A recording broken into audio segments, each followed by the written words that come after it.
So right now we're going to begin with chapter 6, the beginning of Uncle Andrew's troubles. Let's go, screamed Polly. Or let go, said Polly. I'm not touching you, said Digory. Then their heads came up out of the pool, and once more the sunny quietness of the wood between the worlds was all about them. And it seemed richer and warmer and more peaceful than ever after the staleness and ruin of the place they just left. I think that if they had been given the chance, they would have again forgotten who they were and where they came from, and would have lain down and enjoyed themselves, half asleep, listening to the growing of the trees. But this time, there was something that kept them as wide awake as possible. For as soon as they had got onto the grass, they found they were not alone. The queen, or the witch, whichever you want to call her, had come up with them, holding on fast by Polly's hair. That was why Polly had been shouting, "Let go!" This proved, by the way, another thing about the rings, which Uncle Andrew hadn't told Digory because he didn't know it himself. In order to jump from world to world by using one of the rings, you don't need to be wearing or touching it yourself. It is enough if you are touching someone who is touching it. In that way, they work like a magnet. And everybody knows that if you pick up a pin with a magnet, any other pin which is touching the first pin will come too. Now that you saw her in the wood, Queen Jadis looked different. She was much paler than she had been, so pale that hardly any of her beauty was left. And she was stooped and seemed to be finding it hard to breathe, as if the air of that place stifled her. Neither of the children felt in the least afraid of her. Let go of my hair, said Polly. What do you mean by it? Here, let go of her hair at once, said Digory. They both turned and struggled with her. They were stronger than she, and in a few seconds they had forced her to let go. She reeled back, panting, and there was a look of terror in her eyes. Quick, Digory, said Polly, change rings and into the home pool. Help, help, mercy, cried the witch in a faint voice, staggering after them.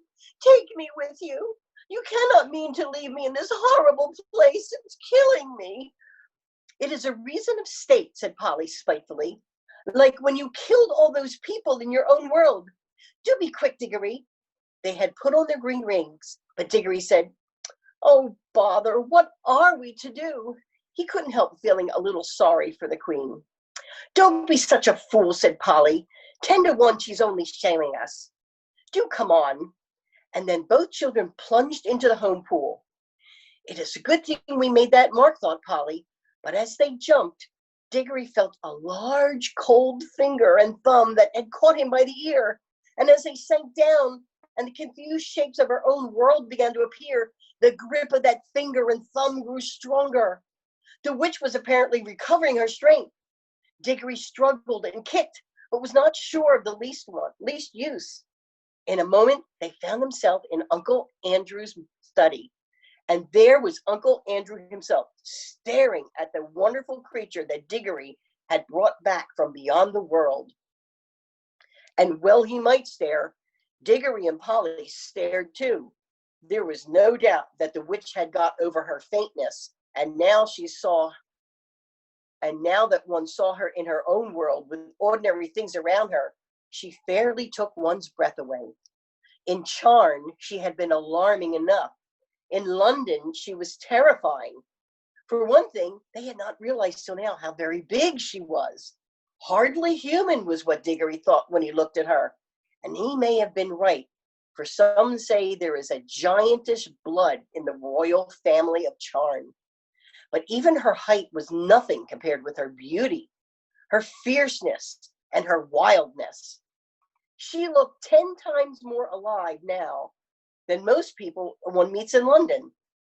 Uncle Andrew was bowing and rubbing his hands and looking, to tell the truth, extremely frightened. He seemed a little shrimp of a creature beside the witch, and yet, as Polly said afterwards, there was a sort of likeness between her face and his, something in the expression. It was the look that all wicked magicians have, the mark, which Jadis had said she could not find in Digory's face, One good thing about seeing the two together was that you would never again be afraid of Uncle Andrew any more than you'd be afraid of a worm after you had met a rattlesnake, or afraid of a cow after you had met a mad bull. Pooh, said Digory of himself. A magician, not much. Now she's the real thing. Uncle Andrew kept on rubbing his hands and bowing. He was trying to say something very polite, but his mouth had gone all dry so that he could not speak. His experiment with the rings, as he called it, was turning out more successful than he liked. For though he had dabbed in magic for years, he had always left all the dangers, as far as one can, to other people. Nothing at all like this had ever happened to him before. Then Jadis spoke, not very loud, but there was something in her voice that made the whole room quiver. Where is the magician who has called me into this world? Madam, gasped Uncle Andrew, I am most honored, highly gratified, a most unexpected pleasure. If only I had the opportunity of making any preparations. Where is the magician, fool? Said Jadis. I am, madam. I hope you'll excuse any liberty these naughty children may have taken. I assure you there was no intention. You, said the queen, in a still more terrible voice. Then, in one stride, she crossed the room, seized a great handful of Uncle Andrew's gray hair, and pulled his head back so that his face looked up into hers. Then she studied his face, just as she had studied Digory's face in the place of Charn.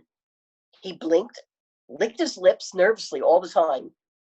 At last, she let him go, so suddenly that he reeled back against the wall. I see, she said scornfully, you are a magician of a sort. Stand up, dog, and don't sprawl there as if you were speaking to your equals. How do you come to know magic? You are not of royal blood, I'll swear.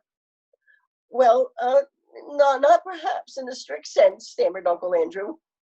Not exactly royal, ma'am. The Ketterleys are, however, a very old family, an old Dorsetshire family, ma'am.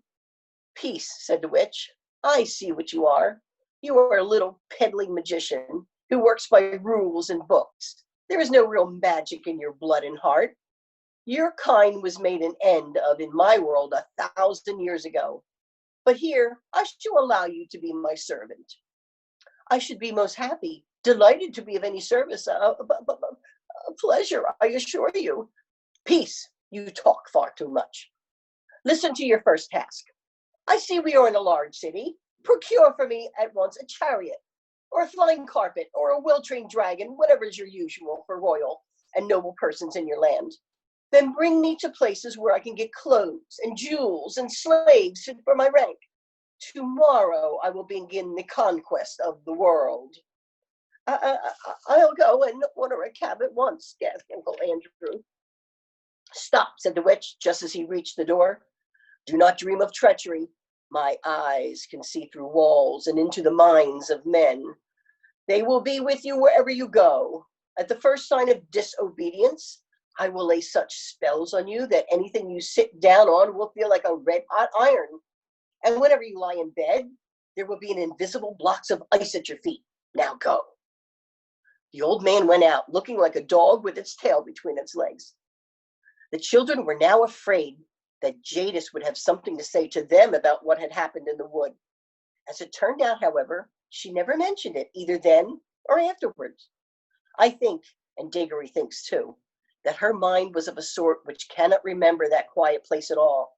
However often you took her there and however long you left her there, she would still know nothing about it. Now that she was left alone with the children, she took no notice of them either. And that was like her too. In Charn, she had taken no notice of Polly till the very end, because Digory was the one she wanted to make use of.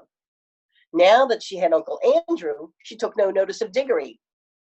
I expect most witches are like that. They're not interested in things or people unless she can use them. They are terribly practical. So there was a silence in the room for a minute or two. But you could tell by the way Jadis tapped her foot on the floor that she was growing impatient. Presently she said, as if to herself, "What is the old fool doing? I should have brought a whip." She stalked out of the room in pursuit of Uncle Andrew without one glance at the children. "Whew," said Polly, letting out a long breath of relief. "And now I must get home. It's frightfully late. I shall catch it." "Well, do come back as soon as you can," said Digory. "This is simply ghastly, having her here. We must make some sort of plan." "That's up to your uncle now," said Polly. "It was he who started all this messing about with magic." "All the same, you will come back, won't you? Hang it all. You can't leave me alone in a scrape like this." "I shall go home by the tunnel," said Polly rather coldly. "That'll be the quickest way. And if you want me to come back, hadn't you better say you're sorry?" "Sorry," said Digory. "Well, now, if that isn't just like a girl, what have I done?" "Oh, nothing, of course," said Polly sarcastically. "Only nearly screwed my wrist off in that room with all the waxworks like a cowardly bully. Only struck the bell with a hammer like a silly person. Only turned back in the wood so that she had time to catch hold of you before we jumped into our own pool. That's all." "Oh," said Digory. "Well, all right, I'll say I'm sorry. And I really am sorry about what happened in the waxworks room. There, I said I'm sorry. And now do be decent and come back. I shall be in a frightful hole if you don't." "I don't see what's going to happen to you. It's Mr. Ketterly who's going to sit on red-hot chairs and have ice in his bed, isn't it?" "It isn't that sort of thing," said Digory. "What I'm bothered about is Mother. Suppose that creature went into her room. She might frighten her to death." "Oh, I see," said Polly in a rather different voice. "All right, we'll call it Pax. I'll come back if I can. But I must go now." And she crawled through the little door in the tunnel, and that dark place among the rafters, which had seemed so exciting and adventurous a few hours ago, seemed quite tame and homely now. We must now go back to Uncle Andrew. His poor old heart went pit-a-pat as he staggered down the attic stairs and kept on dabbing at his forehead with a handkerchief. When he reached his bedroom, which was on the first floor, he locked himself in. And the very first thing he did was to grope in his wardrobe for a bottle and a wine glass, which he always kept hidden there when Aunt Letty could not find him. He poured himself a glass full of some nasty grown-up drink and drank it in one gulp. Then he drew in a deep breath. "Upon my word," he said to himself, "I'm dreadfully shaken, most upsetting, and at my time of life." He poured out a second glass and drank it too. Then he began to change his clothes. You have never seen such clothes, but I can just remember them. He put on a very high, shiny, stiff collar of the sort that made you hold up your chin all the time. He put on a white waistcoat with a pattern on it and arranged his gold watch chain across the front. He put on his best frock coat, the one he kept for weddings and funerals. He got out his best tall hat and polished it up. There was a vase of flowers put there by Aunt Letty on his dressing table. He took one and put it in his buttonhole. He took a clean handkerchief, a lovely one such as you couldn't buy today, out of the little left-hand drawer and put a few drops of scent on it. He took his eyeglass with a thick black ribbon and screwed it into his eye. Then he looked at himself in the mirror. Children have one kind of silliness, as you know, and grown-ups have another kind. At this moment, Uncle Andrew was beginning to be silly in a very grown-up way. Now that the witch was no longer in the same room with him, he was quickly forgetting how she had frightened him and thinking more and more of her wonderful beauty. He kept on saying to himself, "A fine woman, sir, a fine woman, a superb creature." He had also somehow managed to forget that it was the children who had got hold of this superb creature. He felt as if himself, by his magic, had called her out of the unknown worlds.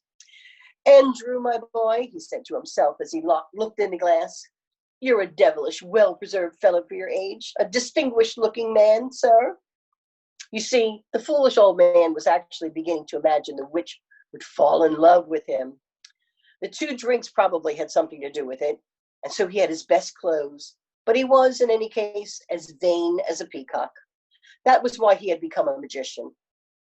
He unlocked the door, went downstairs, sent the housemaid out to fetch a hansom. Everyone had lots of servants in those days. And looked into the drawing room. There, as he expected, he found Aunt Letty. She was busily mending a mattress. It lay on the floor near the window, and she was kneeling on it. "Ah, Letitia, my dear," said Uncle Andrew, "I have to go out. Just lend me £5 or so. That's a good girl." Girl was the way he pronounced girl. "No, Andrew dear," said Aunt Letty in her firm, quiet voice, without looking at him from her work. "I've told you times without number that I will not lend you money." "Now, pray, don't be troublesome, my dear girl," said Uncle Andrew. "It's most important. You will put me in a deucedly awkward position if you don't." "Andrew," said Aunt Letty, looking at him straight in the face, "I wonder you are not ashamed to ask me for money." There was a long, dull story of a grown-up kind behind these words. All you need to know about is that Uncle Andrew, what between managing dear Aunt Letty's business matters for her and never doing any work and running up large bills for brandy and cigars, which Aunt Letty had paid again and again, had made her a good deal poorer than she had been 30 years ago. "My dear gal," said Uncle Andrew, "you don't understand. I shall have quite some unexpected expenses today. I have to do a little entertaining. Come now, don't be tiresome." "And who, pray, are you going to entertain, Andrew?" A most distinguished visitor has just arrived." "Distinguished fiddlestick," said Aunt Letty. "There hasn't been a ring at the bell for the last hour." At that moment, the door was suddenly flung open. Aunt Letty looked round and saw with amazement that an enormous woman, splendidly dressed, with bare arms and flashing eyes, stood in the doorway. It was the witch. And that's the end of chapter 6.